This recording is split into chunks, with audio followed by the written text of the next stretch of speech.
Mes chers frères et sœurs, paix et bien dans le nom de notre Seigneur Jésus-Christ, nous voulons vous rappeler qu'en ces temps de congé, nous allons diminuer la fréquence de publication de nos vidéos. En ce jour où l'Église fête Sainte Thérèse Bénédicte de la Croix, martyre, une seule chose je nous propose pour notre méditation est très idiot qui attend la pluie pour faire le toit de sa maison. Dans l'Évangile, Jésus raconte une parabole. Le royaume des cieux sera comparable à 10 jeunes filles invitées à des noces qui prirent leurs lampes et s'en allèrent à la rencontre de l'époux. 5 d'entre elles étaient insensées et 5 étaient prévoyantes. Les insensées avaient pris leurs lampes sans emporter d'huile, tandis que les prévoyantes avaient pris avec leurs lampes de l'huile en réserve. Comme l'époux tardait, elles s'assoupirent toutes et s'endormirent. Au milieu de la nuit, un cri se fit entendre, « Voici l'époux, sortez à sa rencontre. » Mes chers frères et sœurs, dès le début de cette parabole, saint Matthieu nous avait averti que Jésus parlait de sa venue, ce qui veut dire que l'époux, c'est bien lui Jésus. Qui sont donc les 10 jeunes filles? Pour répondre à cette question, il nous faut connaître le symbolisme du chiffre 10 dans la Bible. Le chiffre 10 dans la Bible symbolise le nouveau peuple de Dieu. Et donc, par les 10 jeunes filles, Jésus fait allusion à tout homme et toute femme qui fait partie du nouveau peuple de Dieu par son baptême. C'est avec chacun et chacune de façon personnelle que Jésus vient célébrer le mariage. Cependant, la venue de l'époux Jésus vers l'épouse qui est chaque homme et chaque femme du nouveau peuple de Dieu est conditionnée par la lampe. Chaque épouse doit avoir sa lampe pour que l'époux Jésus vienne vers elle. C'est pourquoi chacune des 10 jeunes filles avait sa lampe. Quel est le sens du mot lampe? La lampe ici, il faut entendre par là la foi. La foi est la condition pour accueillir l'époux Jésus qui vient célébrer le mariage avec chacune de ses époux. Jésus poursuit, « Alors toutes ces jeunes filles se réveillèrent et préparèrent leurs lampes. Les insensés demandèrent aux prévoyantes, « Donnez-nous de votre huile, car nos lampes s'éteignent. » Les prévoyantes leur répondirent, « Jamais cela ne suffira pour nous et pour vous. Allez plutôt vous en procurer chez les marchands. » Pendant qu'elles allaient en acheter, l'époux arriva. Si la lampe symbolise la foi, l'huile alors, qu'est-ce que cela symbolise? L'huile, il faut entendre par là les bonnes œuvres ou les bonnes actions. C'est ici que tout devient intéressant dans cette parabole. 5 jeunes filles sont qualifiées d'insensées parce que leur lampe manque d'huile au milieu de la nuit. Il faut entendre par là les hommes et les femmes qui font partie du nouveau peuple de Dieu. Tous ont eu la foi, du moins ont reçu le don de la foi, mais leur foi manque de bonnes œuvres ou de bonnes actions. On peut comprendre Saint Jacques qui dit « La foi sans les œuvres est une foi morte ». C'est dans cette logique qu'elles sont qualifiées d'insensées, c'est-à-dire de folles, car elles ont reçu quelque chose de précieux, le don de la foi, mais qui leur a servi à rien. Bizarrement, elles ont le kilo de demander aux autres. Or, ce qu'elles ignorent est que les bonnes œuvres ou de bonnes actions sont personnelles et engagent une responsabilité personnelle.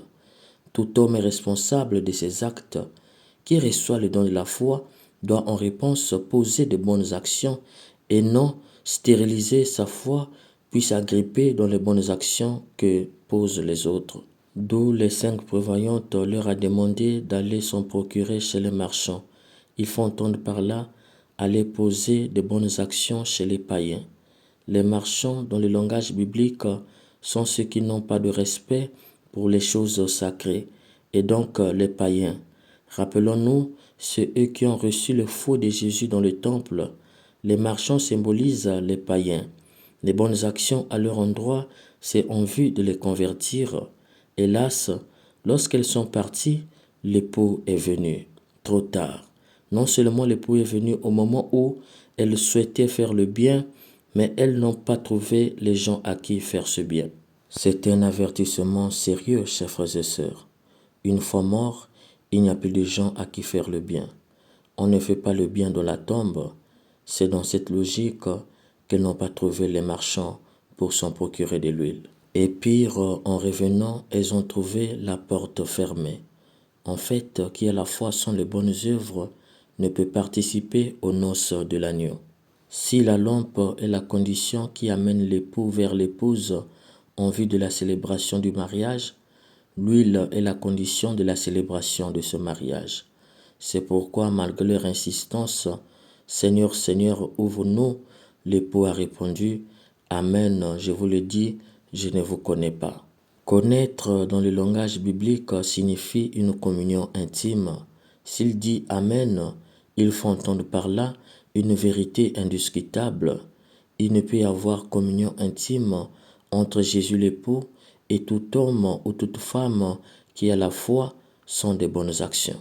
C'est pourquoi Jésus conclut en ces termes « Veillez donc, car vous ne savez ni le jour ni l'heure. » Il faut entendre par là ne pas attendre la mort pour faire le bien. Il n'y a pas le bien à faire dans la mort. On ne fait pas le bien dans la tombe.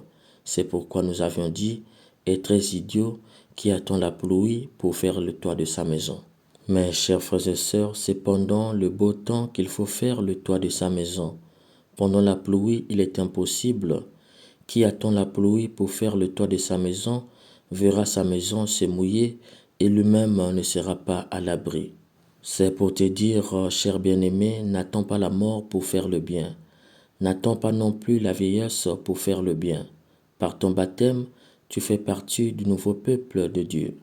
Tu as reçu le don de la foi. Il ne faut pas que le ciel te traite de fou, c'est-à-dire quelqu'un à qui on a donné un cadeau précieux, mais qui n'a pas su quoi faire avec. Le don de la foi suppose l'accueil. Qui accueille doit donner une réponse, et cette réponse, ce sont des bonnes œuvres ou les bonnes actions à poser en l'endroit des faibles et des païens. J'ai été très ému cette semaine de faire la rencontre avec un jeune étudiant qui m'a révélé que depuis le lycée, il soutenait un enfant à l'orphelinat. Tout ce qu'on lui donnait, il économisait et partait donner pour le soin de cet enfant qui avait 6 mois à l'époque. Aujourd'hui, il a 6 ans et il continue de le soutenir. Son intention n'est pas de l'adopter un jour, mais tout ce qu'il veut, c'est de le soutenir de façon anonyme. Voici, chers bien-aimés, les exemples à imiter. Ne pas attendre d'avoir beaucoup pour faire le bien. Si Dieu oublie le mal que nous faisons, par contre le bien il ne l'oublie pas. Car lorsqu'il nous pardonne, le mal est aussitôt ôté de notre corps, mais le bien reste collé dans notre corps. C'est pourquoi le bien est un visa pour le ciel, qui à la fois a un passeport pour le ciel, mais sans le visa, il ne peut entrer. Qui a les bonnes actions a le visa, il peut entrer au ciel. Un détail important dans cette parabole est que l'époux est venu dans la nuit. Il faut entendre par là que c'est au moment où l'on s'attend le moins. Il en va ainsi de la mort. La mort nous surprend à chaque instant, où l'on s'attend le moins. Il ne faut pas que nous arrivions là-bas avec des passeports sans visa. L'entrée du royaume nous sera interdite. Le passeport ne suffit pas, il faut le visa. La foi ne suffit pas, il faut les bonnes actions. C'est pour te dire, pendant que tu vis, fais le bien. Dieu n'oublie pas le bien que tu fais, car il est marqué dans ton corps. C'est comme un visa, mais qui est cacheté sur ton corps. Il est certes vrai qu'aujourd'hui, le mal que nous faisons, nos détracteurs mettent des baffles pour que tout le monde entende, mais le bien que nous faisons, ils enlèvent les baffles pour que personne ne l'entende. Soyons-en rassurés. Dieu, lui, voit et entend le bien que nous faisons. Faire le bien, ce n'est pas donner aux autres le superflu. On ne fait pas le bien sans que cela ne laisse pas des cicatrices. C'est pourquoi il y a une différence entre un païen qui fait le bien et un chrétien qui fait le bien. Le païen fait le bien par humanisme et le chrétien fait le bien par charité. Par humanisme, cela ne laisse pas de cicatrices, mais par charité, cela laisse des cicatrices. Car par charité, on n'attend pas d'avoir beaucoup. Le peu que l'on gagne, on le partage avec les autres. C'est dans cette logique ce qui fait la caractéristique de la manière chrétienne de faire le bien, c'est qu'il s'agit d'une réponse à la grâce de la foi. En son Fils, Dieu se révèle comme le Dieu de la foi. Jésus allait de lieu en lieu en faisant le bien, en réponse à la foi qu'il avait en son Père. C'est pourquoi nous aussi, en réponse au don de la foi, nous devrons passer notre temps sur terre à faire le bien. Au soir de la vie, disait Mère Teresa, nous ne serons pas jugés sur ce que nous avions reçu, mais sur ce que nous avions donné. La foi ne nous est pas donnée pour rester dans la prière, elle nous est donnée pour poser de bonnes actions. Oui, face à la pauvreté, Dieu attend beaucoup de nous, le nouveau peuple de Dieu en son Fils. Nous devons faire quelque chose. Chaque fois que quelqu'un meurt à cause de la faim, du manque de médicaments sur cette terre des hommes, nous avons de facto des mains entachées du sang. Nous l'avions tué. Oui, nous sommes des criminels. Cher bien-aimé, comment est-ce que tu contribues à la vie de la société et de la famille dans lesquelles Dieu t'a placé? J'aime le dire, personne n'est pauvre pour ne rien donner et personne n'est riche pour ne rien recevoir. Puisse par l'Esprit Saint, nos actes bons contribuent à ce qu'il y ait plus de partage et de solidarité dans ce monde, afin que le jour de notre appel, nous ne voyageons pas avec des passeports sans visa. Amen. Nous disons des fois que nous avons la foi et proclamons à tous que nous croyons